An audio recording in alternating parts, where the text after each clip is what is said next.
pessoas. 484. Os espíritos se afeiçoam de preferência a certas pessoas. Os espíritos bons simpatizam com os homens de bem, ou suscetíveis de se melhorarem. Os espíritos inferiores, com os homens viciosos, ou que podem tornar-se viciosos. Daí o seu apego, resultante da semelhança de sentimentos. 485. A afeição dos espíritos por certas pessoas é exclusivamente moral. A verdadeira afeição nada tem de carnal, mas quando um espírito se apega a uma pessoa, nem sempre o faz por afeição, pois pode agregar a esse apego uma reminiscência das paixões humanas. 486. Os espíritos se interessam pelos nossos infortúnios e pela nossa prosperidade. Os que nos querem bem se afligem com os males que padecemos durante a vida. Os espíritos bons fazem todo o bem que podem e se sentem felizes com as vossas alegrias.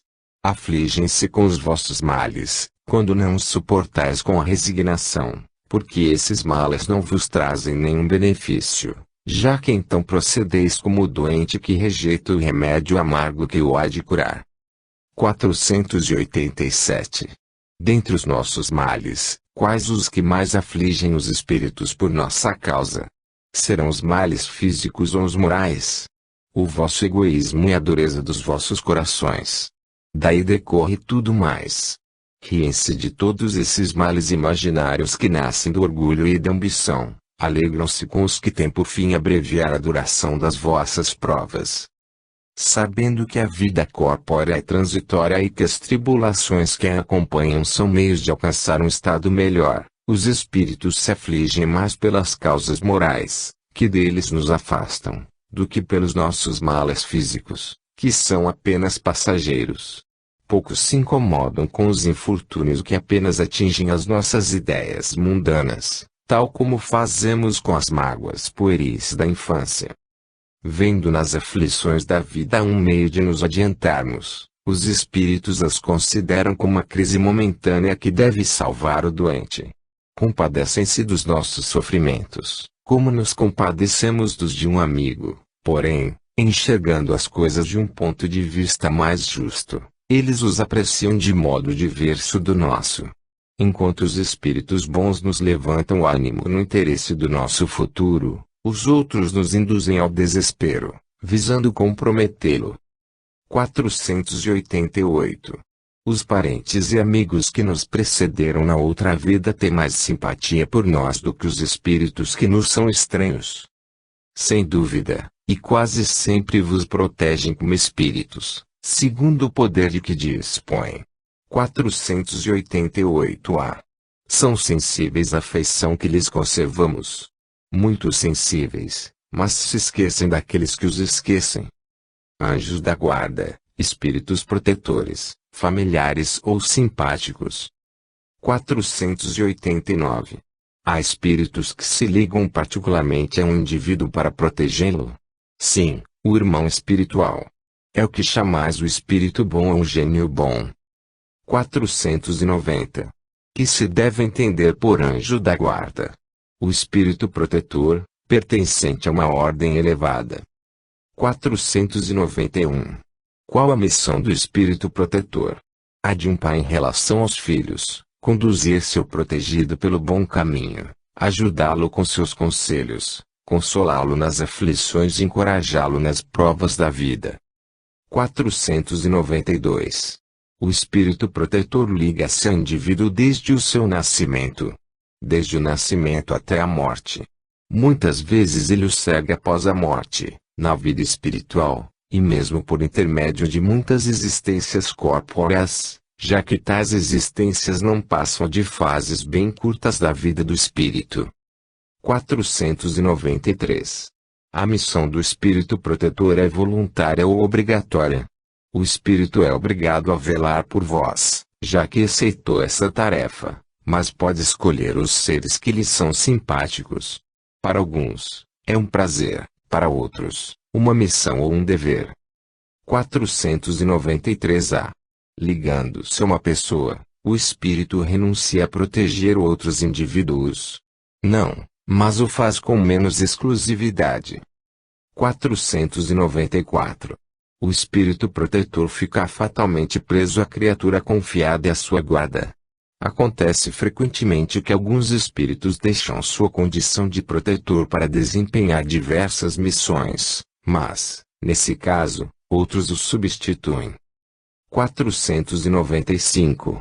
O espírito protetor abandona algumas vezes o seu protegido, quando este não lhe ouve os conselhos. Afasta-se, quando vê que seus conselhos são inúteis e que mais forte é a vontade do seu protegido em submeter-se à influência dos espíritos inferiores, mas não o abandona completamente e sempre se faz ouvir. O homem é que fecha os ouvidos. O protetor volta, desde que chamado. Se há uma doutrina que, pelo seu encanto e doçura, deveria converter os mais incrédulos, é a dos anjos da guarda. Pensar que tendes sempre ao vosso lado seres que vos são superiores, prontos sempre a vos aconselhar e amparar, a vos ajudar a escalar a áspera montanha do bem, e que são amigos mais firmes e mais devotados do que as mais íntimas ligações que possais contrair na terra, não vos parece uma ideia muito consoladora? Esses seres estão ao vosso lado por ordem de Deus. Foi Ele quem os colocou perto de vós. Aí estão por amor a Ele, desempenhando uma bela, porém penosa missão. Sim, onde quer que estejais, vosso anjo da guarda estará convosco. Cárceres, hospitais, lugares de devassidão, solidão, nada vos separa desse amigo a quem não podeis ver, mas do qual vossa alma sente os suaves impulsos e ouve os mais sábios conselhos. Ah! Se conhecesses melhor esta verdade! Quantas vezes ela vos ajudaria nos momentos de crise? Quanto vos livraria dos espíritos maus? Mas, no dia solene, quantas vezes esse anjo do bem vos terá de dizer, não te aconselhei isto. Entretanto, não o fizeste. Não te mostrei o abismo. Contudo, nele te precipitaste. Não fiz ecoar na tua consciência a voz da verdade? Preferiste, no entanto, seguir os conselhos da mentira. Ó! Interrogai os vossos anjos da guarda, estabelecei entre eles e vós essa terna intimidade que reina entre os melhores amigos. Não penseis em lhes ocultar nada, pois que eles têm o olhar de Deus e não podeis enganá-los. Pensai no futuro, procurai avançar nesta vida, e vossas provações serão mais curtas, vossas existências mais felizes. Vamos, homens, coragem. Lançai para longe, de uma vez por todas, preconceitos e pensamentos ocultos. Entrai no novo caminho que se abre diante de vós. Caminhai. Caminhai. Tendes guias, segui-os, a meta não vos pode faltar, pois essa meta é o próprio Deus. Aos que considerem impossível que espíritos verdadeiramente elevados se imponham uma tarefa tão laboriosa e contínua, diremos que influenciamos vossas almas mesmo estando a milhões de léguas distantes de vós. Para nós o espaço não existe e, embora vivendo em outro mundo, os nossos espíritos conservam suas ligações com os vossos. Gozamos de qualidades que não podeis compreender, mas ficais certos de que Deus não nos impôs tarefa acima de nossas forças e de que não vos deixou sozinhos na terra, sem amigos e sem amparo. Cada anjo da guarda tem o seu protegido, pelo qual vela, como um pai vela pelo filho. Alegra-se, quando vê no bom caminho, sofre, quando seus conselhos são ignorados. Não temais fatigar-nos com as vossas perguntas. Ao contrário, procurai sempre estar em relação conosco, pois assim sereis mais fortes e mais felizes.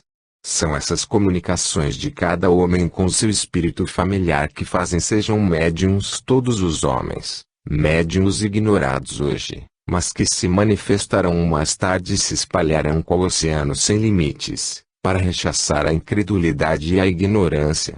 Homens instruídos, instruí, homens de talento, educai os vossos irmãos.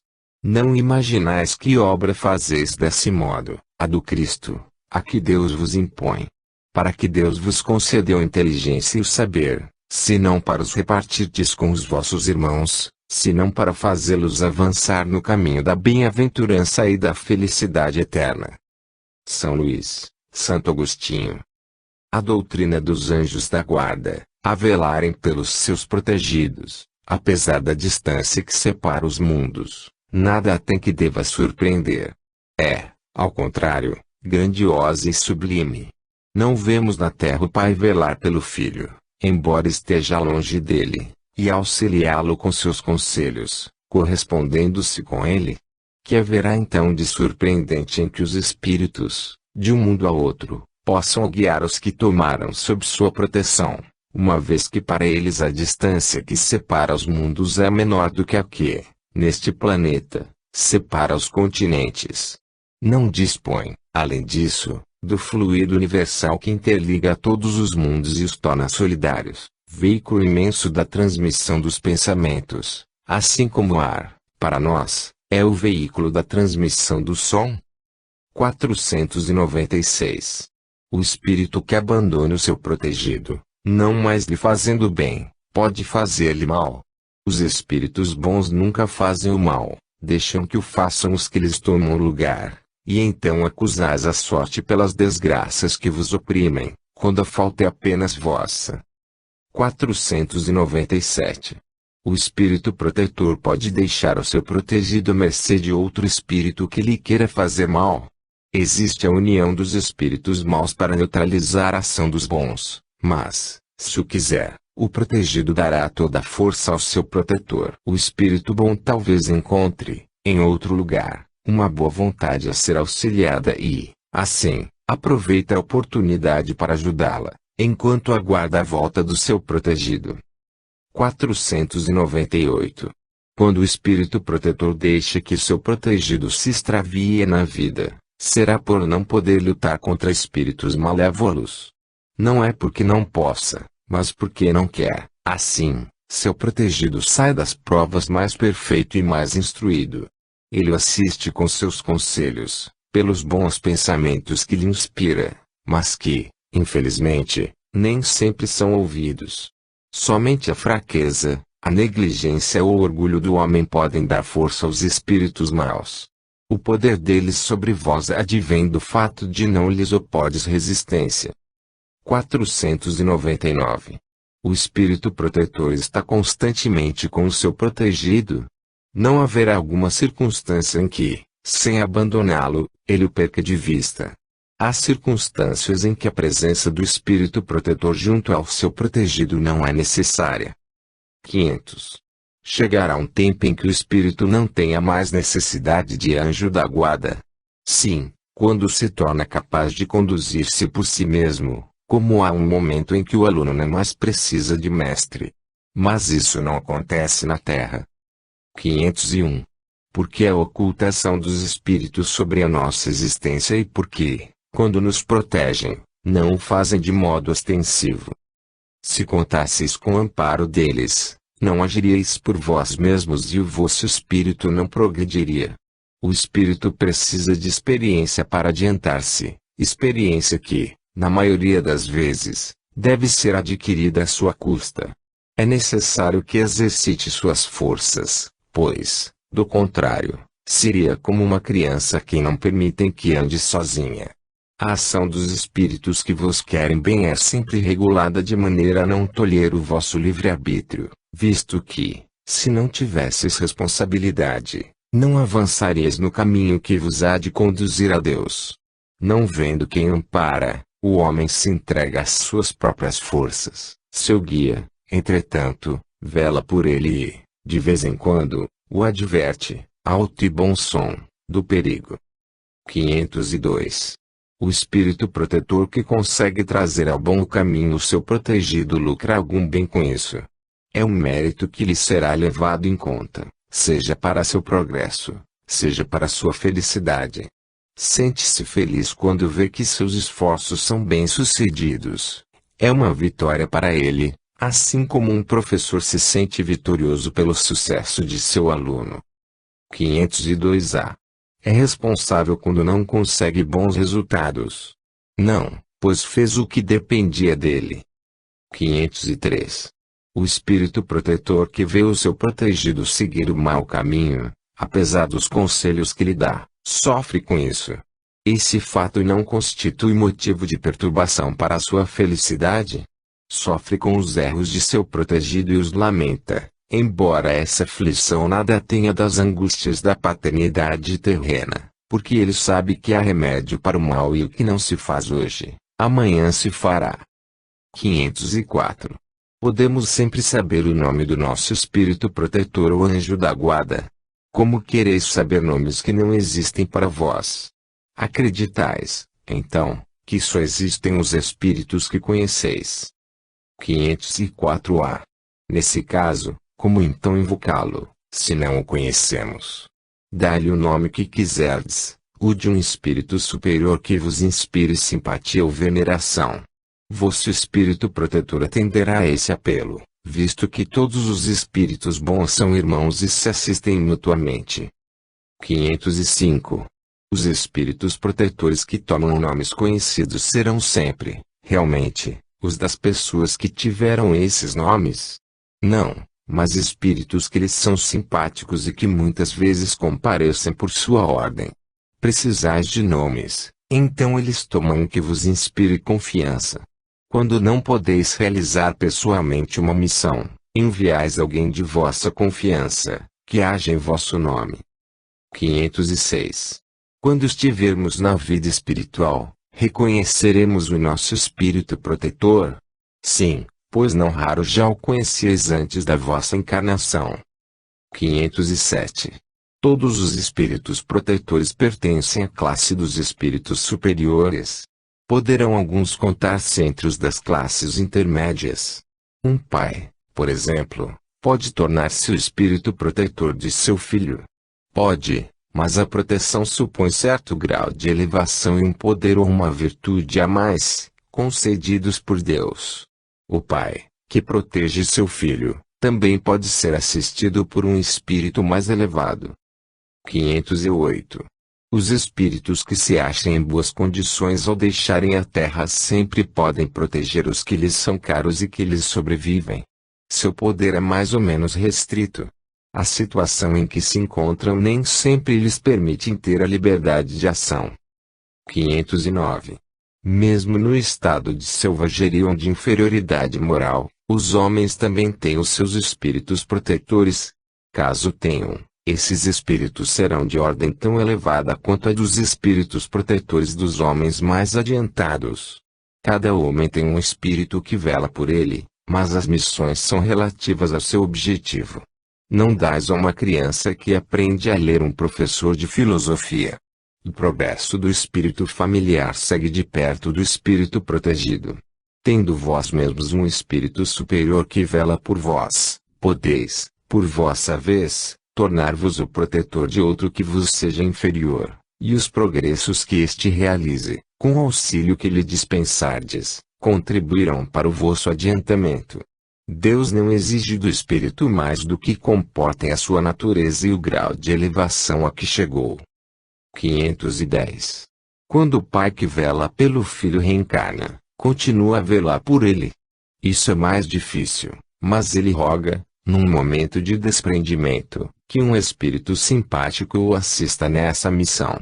Ademais, os espíritos só aceitam missões que possam desempenhar até o fim. O espírito encarnado, sobretudo onde a existência é imaterial, acha-se sujeito demais ao corpo para poder devotar-se inteiramente a outro espírito, isto é, para poder assisti-lo pessoalmente. Por isso, os que ainda não se elevaram bastante são também assistidos por outros espíritos, que lhes são superiores, de tal sorte que, se um deles faltar por uma razão qualquer, será substituído por outro. 511. Além do espírito protetor, haverá também um espírito mau ligado a cada indivíduo com o objetivo de impeli-lo ao erro e de lhe proporcionar ocasiões de lutar entre o bem e o mal. Ligado não é bem o termo. É verdade que os espíritos maus procuram desviar o homem do bom caminho, quando encontram ocasião para isso. Quando, porém, um deles se liga a um indivíduo, age por si mesmo, porque espera ser ouvido. Então haverá luta entre o bom e o mal, vencendo aquele por quem o homem se deixa influenciar. 512. Podemos ter muitos espíritos protetores. Todo homem sempre tem espíritos simpáticos, mais ou menos elevados, que por ele se afeiçoam e se interessam, como também tem os que o assistem no mal. 513. Os espíritos que nos são simpáticos atuam em virtude de uma missão. Algumas vezes podem ter uma missão temporária, mas quase sempre se trata apenas de atração pela similitude de pensamentos e sentimentos, tanto para o bem quanto para o mal. 513-A. Parece resultar daí que os espíritos que conosco simpatizam podem ser bons ou maus? Sim, o homem sempre encontra espíritos que com ele simpatizam, seja qual for o seu caráter. 514. Espíritos familiares, espíritos simpáticos e espíritos protetores são a mesma coisa.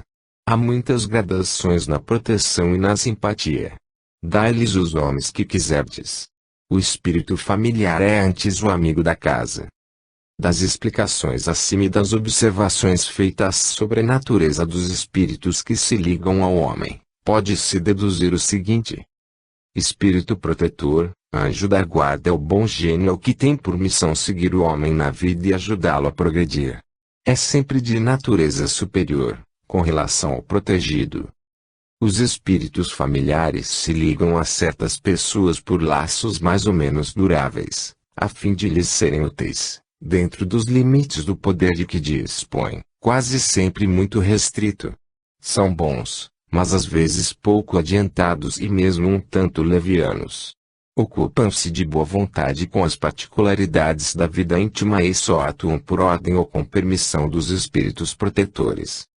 Os espíritos simpáticos são os que se sentem atraídos para nós por afeições particulares e por uma certa semelhança de gostos e de sentimentos, tanto para o bem quanto para o mal.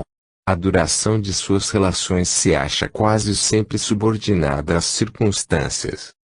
O mau gênio é um espírito imperfeito ou perverso, que se liga ao homem para desviá-lo do bem, mas age por impulso próprio e não em virtude de uma missão. A constância dessa ação varia conforme o acesso mais ou menos fácil que encontre no homem, pois este é sempre livre para escutar ou repelir a voz do gênio mau. 515. Que se deve pensar dessas pessoas que parecem ligar-se a certos indivíduos para levá-los fatalmente à perdição ou para guiá-los no bom caminho? De fato, certas pessoas exercem sobre outras uma espécie de fascinação que parece irresistível. Quando isso acontece para o mal, são espíritos maus, de que se servem outros espíritos maus para o melhor subjugá-las. Deus pode permiti-lo para vos experimentar. 516. Nossos gênios bom e mal não poderiam encarnar, a fim de nos acompanharem na vida de maneira mais direta. Isso acontece algumas vezes. Frequentemente, porém, eles encarregam dessa missão outros espíritos encarnados que lhes são simpáticos. 517. Haverá espíritos que se liguem a uma família inteira para protegê-la. Alguns espíritos se apegam aos membros de uma mesma família, que vivem juntos e unidos pela afeição, mas não acrediteis em espíritos protetores do orgulho das raças. 518. Assim como os espíritos são atraídos para alguns indivíduos em razão de suas simpatias, dar-se-á que sejam atraídos também, por motivos particulares, para as reuniões de certas criaturas. Os espíritos vão, de preferência, aonde se acham os seus semelhantes. Aí ficam mais à vontade e mais seguros de que serão ouvidos. O homem atrai os espíritos em razão de suas tendências, quer esteja só, quer faça parte de um todo coletivo, como uma sociedade, uma cidade ou um povo. Há, pois, sociedades, cidades e povos que são assistidos por espíritos mais ou menos elevados, conforme o caráter e as paixões que aí predominem. Os espíritos imperfeitos se afastam dos que os repelem. Consequentemente, o aperfeiçoamento moral das coletividades, assim como o dos indivíduos, tende a afastar os espíritos maus e atrair os bons, que estimulam e alimentam o sentimento do bem nas massas, como outros podem lhes insuflar as más paixões. 519. As aglomerações de indivíduos, como as sociedades, as cidades, as nações, têm seus espíritos protetores especiais. Sim, pois essas aglomerações são individualidades coletivas que marcham para um objetivo comum e que precisam de uma direção superior. 520. Os espíritos protetores das coletividades são de natureza mais elevada do que os que se ligam aos indivíduos. Tudo é relativo ao grau de adiantamento das massas, assim como dos indivíduos. 521. Certos espíritos podem auxiliar o progresso das artes, protegendo os que se dedicam a elas. Há espíritos protetores especiais e que assistem os que os invocam, quando os julgam dignos. Mas que quereis que façam com os que pensam ser o que não são? Eles não fazem os cegos verem, nem os surdos ouvirem. Os antigos haviam feito desses espíritos divindades especiais. As musas não eram senão a personificação alegórica dos espíritos protetores das ciências e das artes, como os deuses Lares e Penates simbolizavam os espíritos protetores da família. Entre os modernos, as artes, as diferentes indústrias, as cidades, os países também têm seus patronos ou protetores, que nada mais são que espíritos superiores, embora sob outros nomes.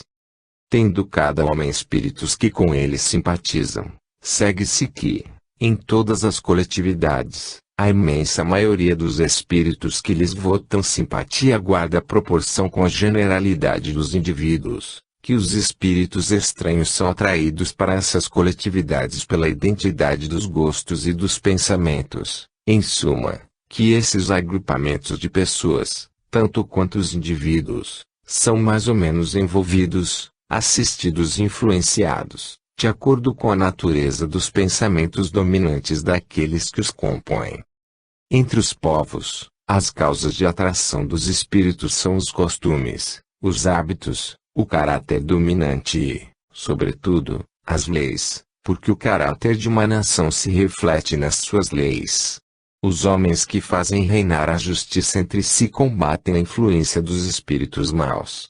Onde quer que as leis consagrem coisas injustas, contrárias à humanidade, os espíritos bons ficam em minoria, e a massa dos maus, que para ali flui, mantém suas ideias e paralisa as boas influências parciais, que ficam perdidas na multidão, tal como uma espiga isolada entre espinheiros.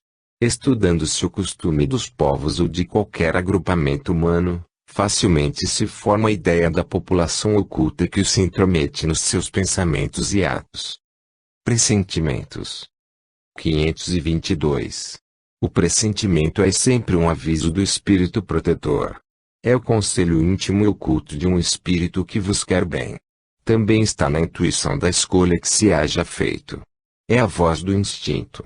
Antes de encarnar, o espírito tem conhecimento das fases principais de sua existência, isto é, do gênero de provas com as quais se compromete. Quando estas têm caráter marcante, ele conserva no íntimo uma espécie de impressão, que é a voz do instinto, e essa impressão, despertando quando chega o momento de sofrer as provas, torna-se pressentimento. 523. Os pressentimentos e a voz do instinto têm sempre qualquer coisa de vago. Na incerteza, o que devemos fazer? Quando estiveres em dúvida, invoca o teu espírito bom ou pede a Deus, Senhor de todos os seres, para que te envie um de seus mensageiros, um de nós. 524. Os conselhos de nossos espíritos protetores têm como finalidade única a nossa conduta moral ou também a conduta que devamos adotar em relação aos assuntos da vida particular. Tudo. Eles tentam fazer que vivas o melhor possível. Quase sempre, porém, fechais os ouvidos aos conselhos salutares e vos tornais infelizes por vossa culpa. Os espíritos protetores nos ajudam com seus conselhos por meio da voz da consciência, que fazem ressoar em nosso íntimo. Mas, como nem sempre ligamos a isso a devida importância, eles nos dão outros conselhos mais diretos, servindo-se das pessoas que nos cercam. Examine cada um as diversas circunstâncias felizes ou infelizes de sua vida e verá que em muitas ocasiões recebeu conselhos, que nem sempre aproveitou, e que lhe teriam poupado muitos desgostos, se os tivesse escutado. Influência dos espíritos nos acontecimentos da vida. 525. Os espíritos exercem alguma influência nos acontecimentos da vida. Certamente, pois que vos aconselham. 525-A. Exercem essa influência de outra forma, além dos pensamentos que sugerem, isto é, atuam diretamente sobre a realização das coisas. Sim, mas nunca agem fora das leis da natureza.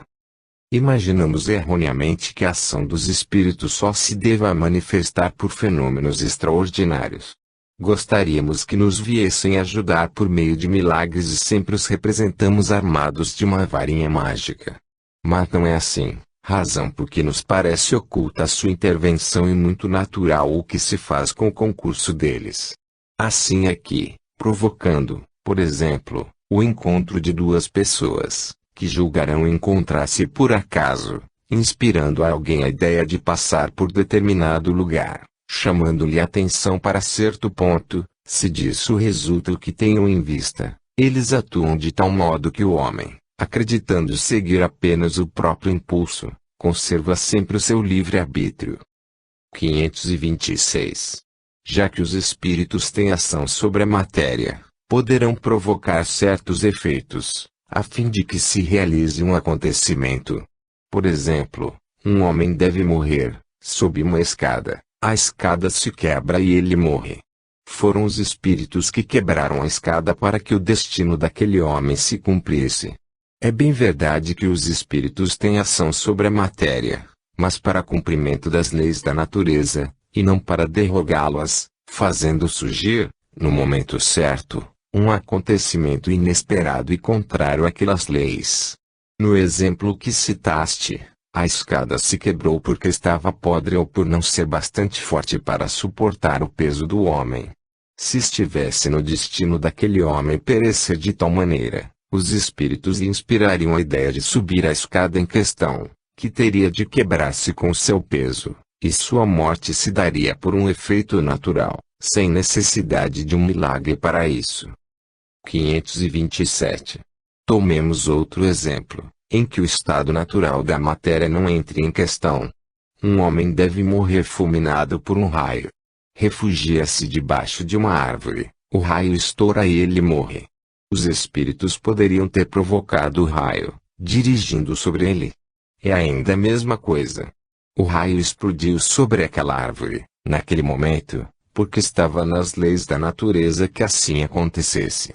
Não foi encaminhando a árvore porque o homem se achasse debaixo dela. O homem é que foi inspirado para se refugiar debaixo de uma árvore sobre a qual deveria cair o raio.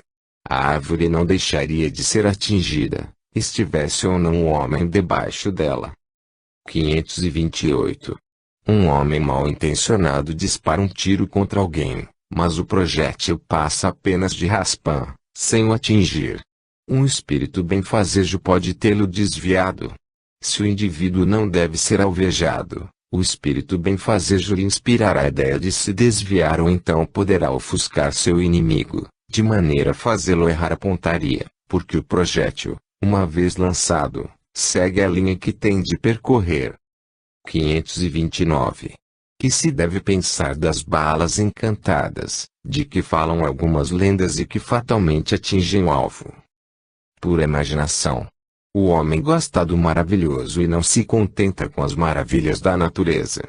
529-A.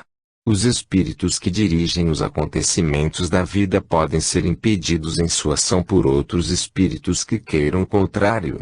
O que Deus quer tem de acontecer. Se houver demora na execução, ou lhe surgirem obstáculos, é porque Ele assim o quis. 530. Os espíritos levianos ou zombeteiros não podem criar pequenos embaraços à realização dos nossos projetos e atrapalhar as nossas previsões? Numa palavra, serão eles os autores das chamadas pequenas misérias da vida humana. Eles se comprazem em vos causar tais aborrecimentos, que representam provas para vós, a fim de exercitar a vossa paciência. Cansam-se, porém, quando veem que nada conseguem. Entretanto, não seria justo, nem acertado, responsabilizá-los por todas as decepções que experimentais e de que sois os principais culpados pela vossa irreflexão. Convence-te, pois, de que se a tua louça se quebra, é mais por descuido teu do que por culpa dos espíritos. 530-A. Os espíritos que provocam contrariedades agem em consequência de animosidade pessoal, ou atacam o primeiro que aparece, sem motivo determinado, unicamente por malícia. Ambas as coisas. Às vezes são inimigos que fizestes nesta vida ou em outra existência e que vos perseguem. De outras vezes, não há motivo algum. 531.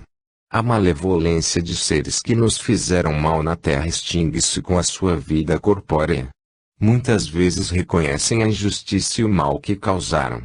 Mas também não é raro que vos persigam com a sua animosidade, se Deus o permitir, para continuar a vos experimentar. 531-A. Pode-se pôr um termo a isso. Por que meio? Sim. Orando por eles e lhes retribuindo o mal com o bem, acabarão por compreender seus erros. Ademais, se souberdes colocar-vos acima de suas maquinações, eles vos deixarão, ao verem que nada ganham com isso. A experiência tem provado que alguns espíritos prosseguem na sua vingança de uma existência a outra e que assim, mais cedo ou mais tarde, o homem expia os males que causou a outras pessoas. 532. Os espíritos têm o poder de afastar os males de certas pessoas e de atrair para elas a prosperidade. Não completamente, porque há males que estão nos desígnios da providência. Contudo, minoram as vossas dores, dando-vos paciência e resignação. Sabei também que muitas vezes depende de vós afastar esses males, ou, pelo menos, atenuá-los. Deus vos deu inteligência para que vos sirvais dela e é principalmente por meio da vossa inteligência que os espíritos vos auxiliam, sugerindo-vos pensamentos favoráveis. Mas só assistem os que sabem assistir-se a si mesmos. Esse é o sentido destas palavras: buscai e achareis, batei e se vos abrirá. Sabei ainda que aquilo que vos parece um mal nem sempre é um mal.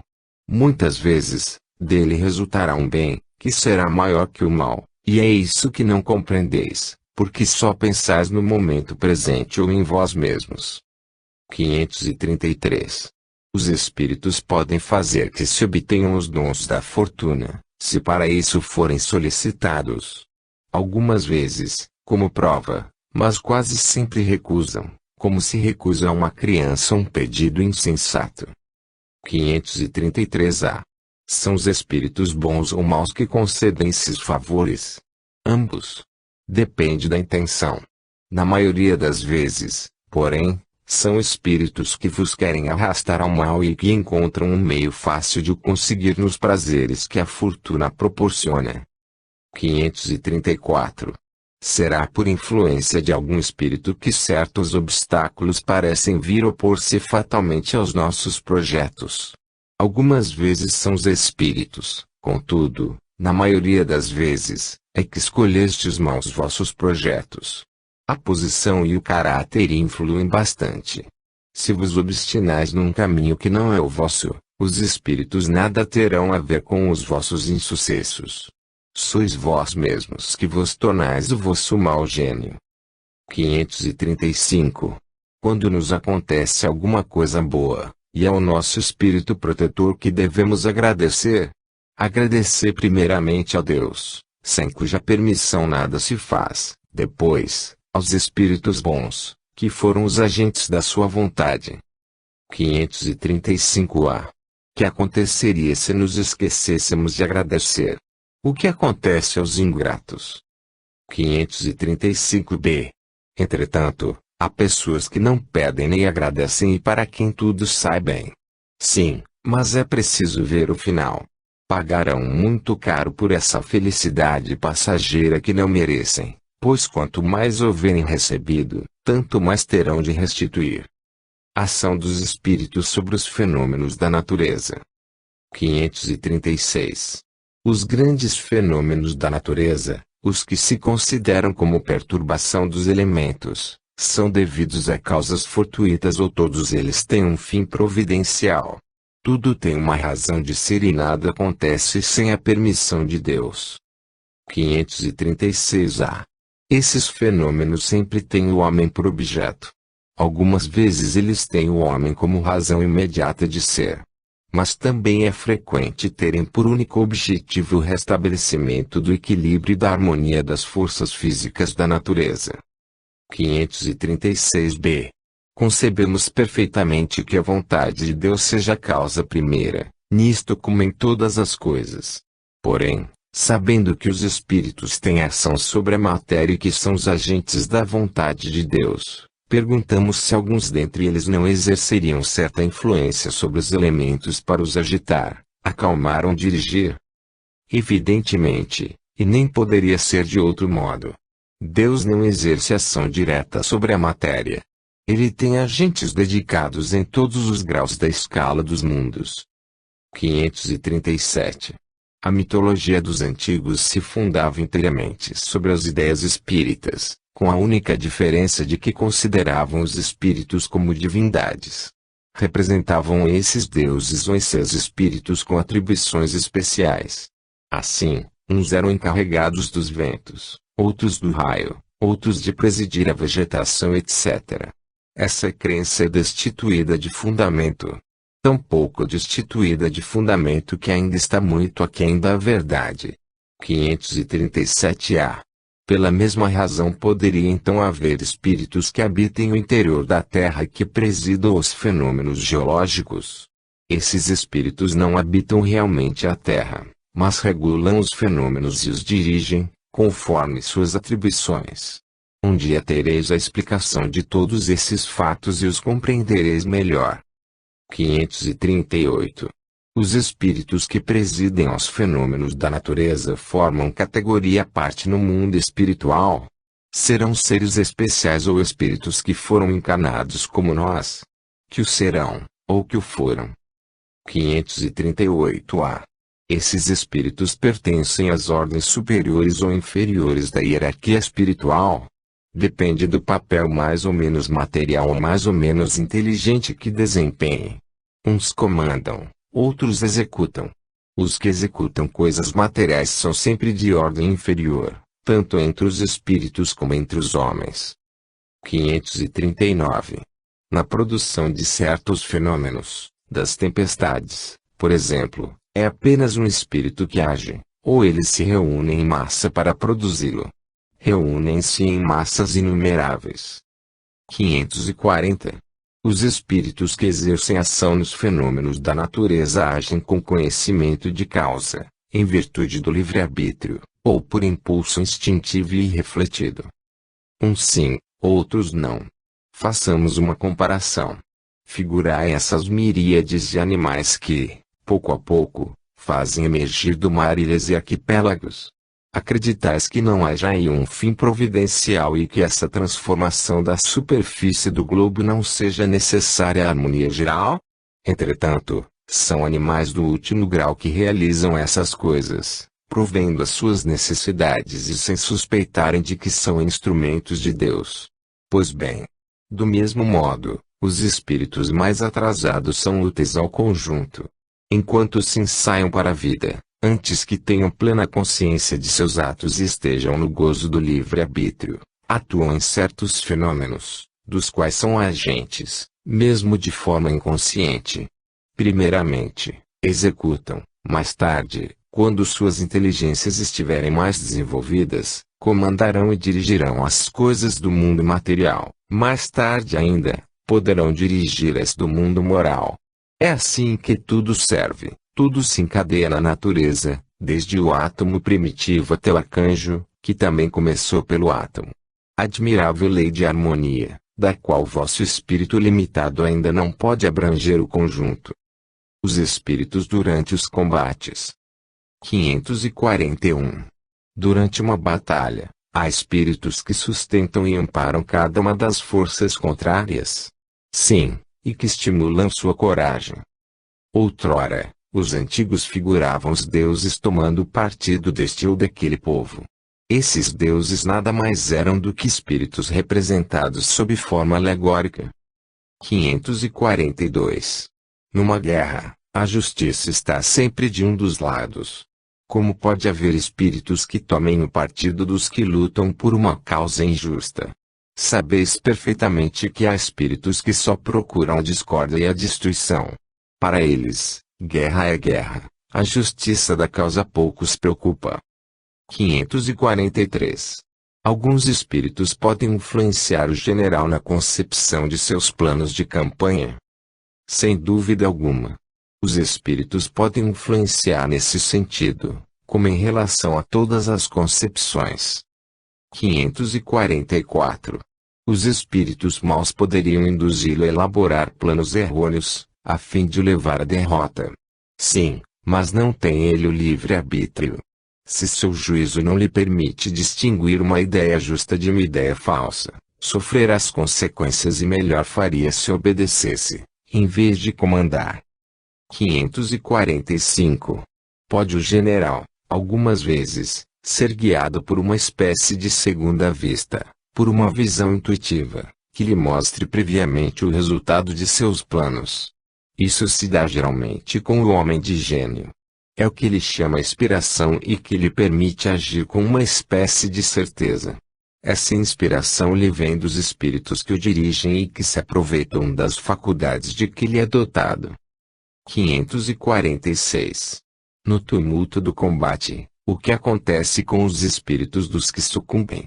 Continuam a interessar-se pela batalha, após a morte. Alguns continuam a interessar-se, outros se afastam.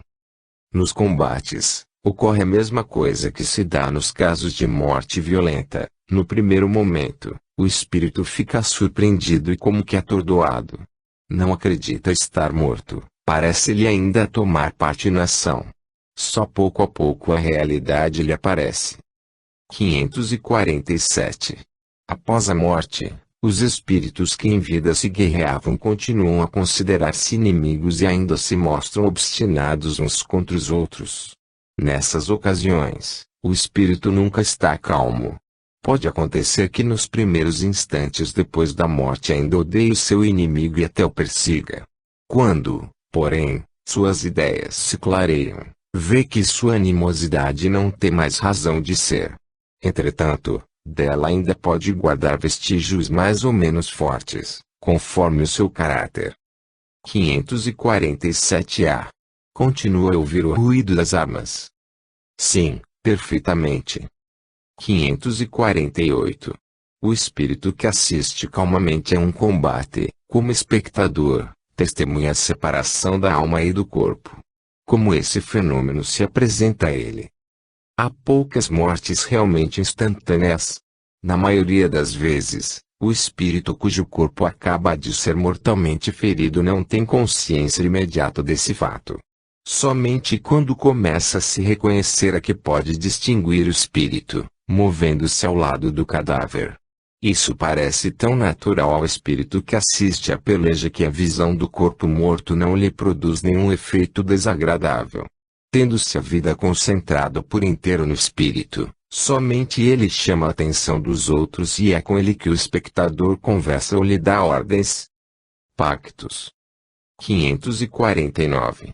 Haverá algo de verdadeiro nos pactos com os espíritos maus? Não, não há pactos, mas naturezas más que simpatizam com os espíritos maus.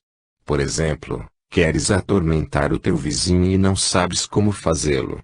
Apelas, então, a espíritos inferiores que, como tu, só querem o mal e que, para te ajudar, exigem que também os sirvas em seus maus propósitos. Isto não significa que teu vizinho não possa livrar-se deles, por uma conjuração contrária ou pela própria vontade. Aquele que deseja praticar uma ação má chama os espíritos maus, a fim de que o auxiliem nessa decisão, mas aos quais, por sua vez, fique obrigado a servir, já que esses espíritos também precisam dele para o mal que queiram fazer. É somente nisto que consiste o pacto.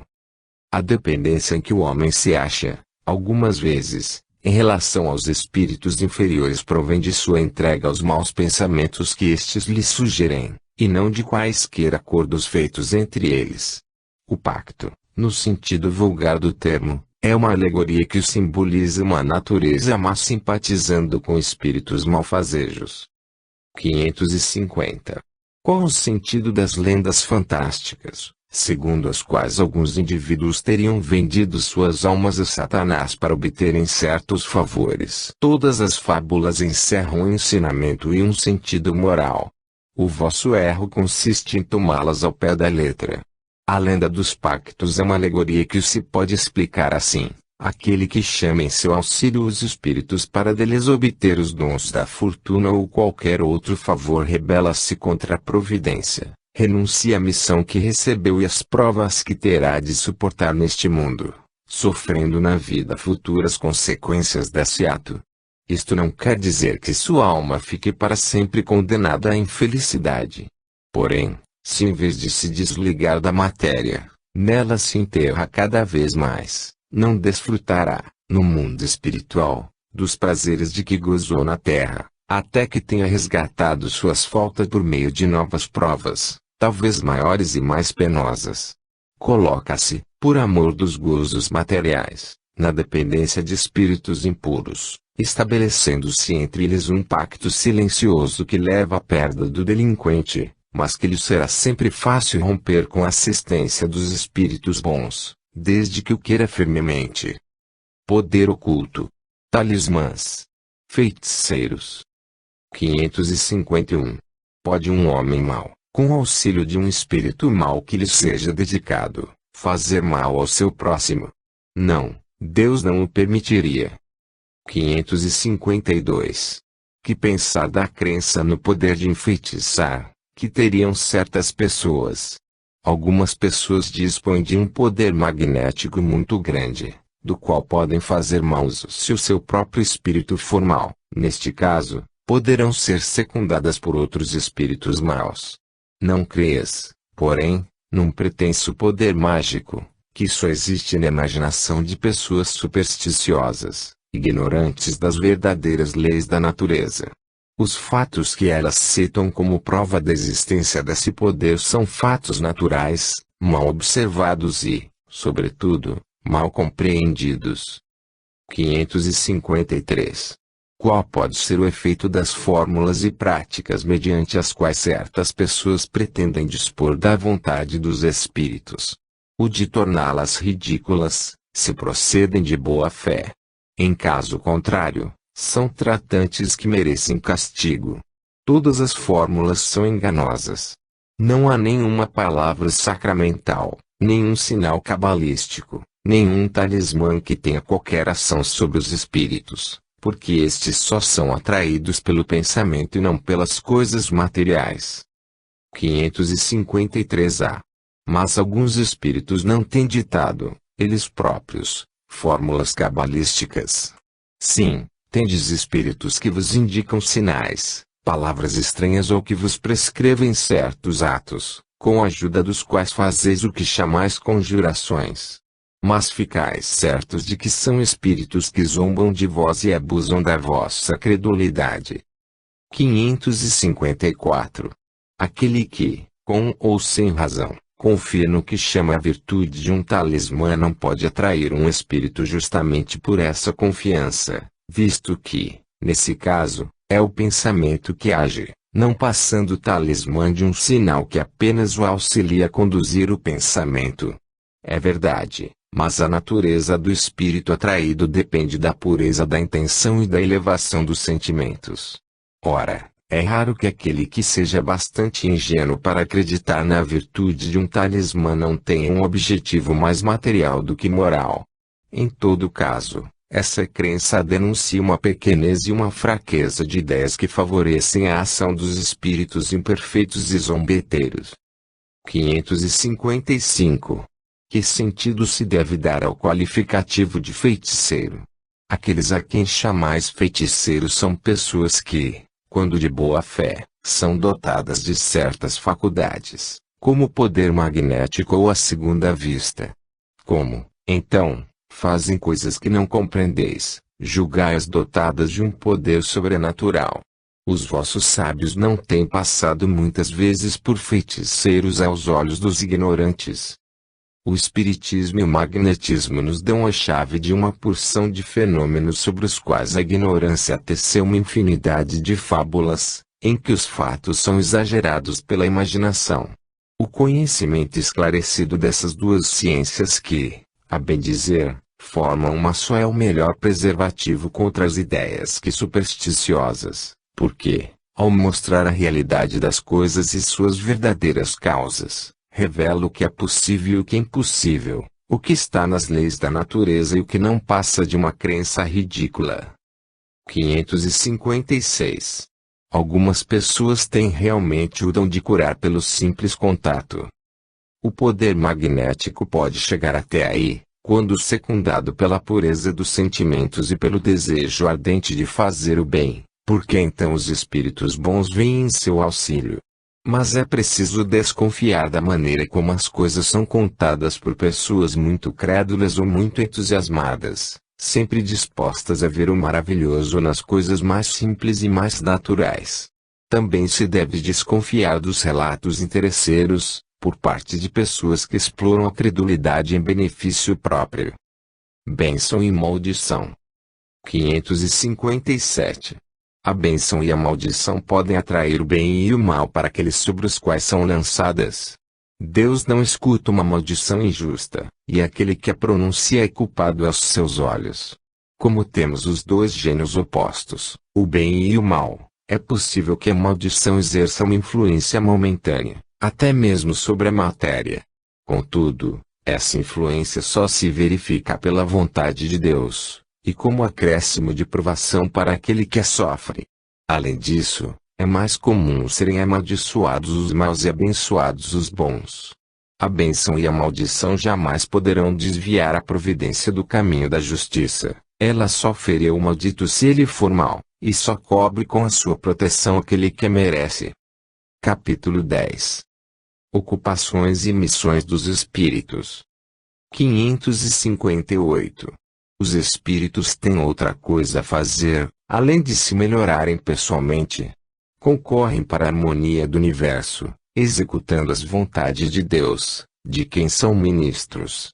A vida espiritual é uma ocupação contínua, mas que nada tem de penosa, como a vida na terra, porque não existe a fadiga corpórea, nem as angústias das necessidades. 559. Os espíritos inferiores e imperfeitos também desempenham função útil no universo. Todos têm deveres a cumprir. O menos qualificado dos pedreiros não concorre para a construção do edifício, tanto como o arquiteto. 540. 560. Cada espírito tem atribuições especiais. Vale dizer que temos de habitar todas as regiões e adquirir o conhecimento de todas as coisas, presidindo sucessivamente a todos os componentes do universo. Mas, como diz o Eclesiastes, há tempo para tudo. Assim, tal espírito cumpre hoje neste mundo seu destino, tal outro cumprirá ou já cumpriu o seu, em outra época, na terra, na água, no ar, etc. 561. As funções que os espíritos desempenham na ordem das coisas são permanentes para cada um deles, ou são atribuições exclusivas de certas classes. Todos têm que percorrer os diferentes graus da escala para se aperfeiçoarem. Deus, que é justo, não poderia ter dado a uns a ciência sem trabalho, enquanto outros só adquirem com muito esforço. Dá-se o mesmo com os homens. Ninguém chega ao supremo grau de habilidade numa arte qualquer sem que tenha adquirido os conhecimentos necessários na prática das partes mais ínfimas dessa arte. 562. Já não tendo o que adquirir, os espíritos da ordem mais elevada se acham em repouso absoluto ou ainda têm ocupações? Que quererias que fizessem durante a eternidade? A ociosidade eterna seria um eterno suplício. 562-A. Qual é a natureza de suas ocupações? Receber diretamente as ordens de Deus, transmiti-las ao universo inteiro e velar por sua execução. 563. As ocupações dos espíritos são incessantes.